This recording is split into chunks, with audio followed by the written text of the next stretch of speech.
So welcome back to Jazz Wednesday. Today we're going to talk about our other two inversions of 7th chords on these bottom four strings. Last time we talked about second inversion and root position, so today we're going to talk about first inversion and third inversion.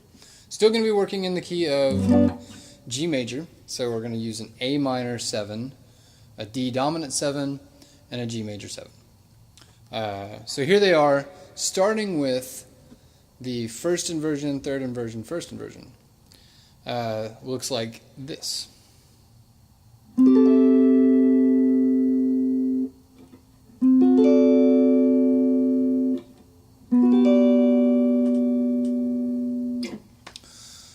So there you have those. And again, at the end here, I'll show you some modifications that you can do to each one of these. So here's the starting with the third inversion, and then going to the first inversion, and then the third inversion for a tonic chord. So for A minor, D7, and G. So some of these are kind of problematic. For instance, this one. Some people just don't prefer that. Sometimes it's necessary, but it has the 7th, and then more than an octave. It has the span of a minor 9 up to the tonic note, which is, like I said, a little less than desirable. Some people don't like it. But, so there are things that you can do. We can take these again and modify them into, to work in the 11s and 13s and things like that, and the 9s. So let's do this. Here we have a pretty easy modification. This one becomes really interesting and very, very useful for playing without with a bass player, because you play it without the root. By turning this A into a B, then you have a minor 9, which just sounds like a major 7 until you add the root, which is nice. Now we can again maintain this. We've got our tonic note here. We could turn this easily into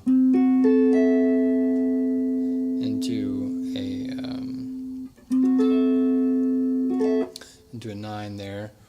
And we could also, instead of or in addition to, turn this 5 into a 6 or a 13. And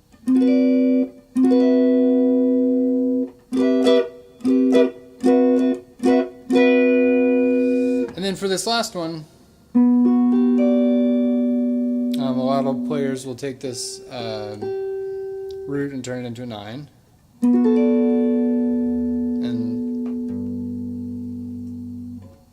And you have a 9th chord, rootless 9 chord, and or turn the 7 into a 13. Either one works. You can play a nice progression.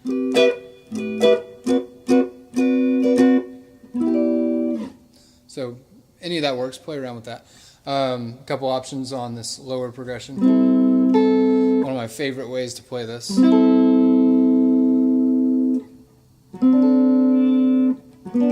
is to do this. Obviously turn this into a 9. And then with this chord, I like to turn this is the root note of this chord, this D, turn it into a flat 9. Turns this into a fully diminished chord. And then you can take it a step further. You have the 5th here, and you can turn it into a 13, which makes a very nice harmony. And then you can drop this back, change this root into a 9 to avoid that interval. Makes a nicer interval. Or lots of options there. So that's up to you to play around with. Think about what note is which scale degree, and which member of the chord, and where you can move them to. Find your fives and your ones first. Find your fifth and your root of each chord. Turn them into a 13 and or an 11 and a 9 and just play around with it. You can. There are so many options you can you have with these chords to make interesting progressions. So, till next time.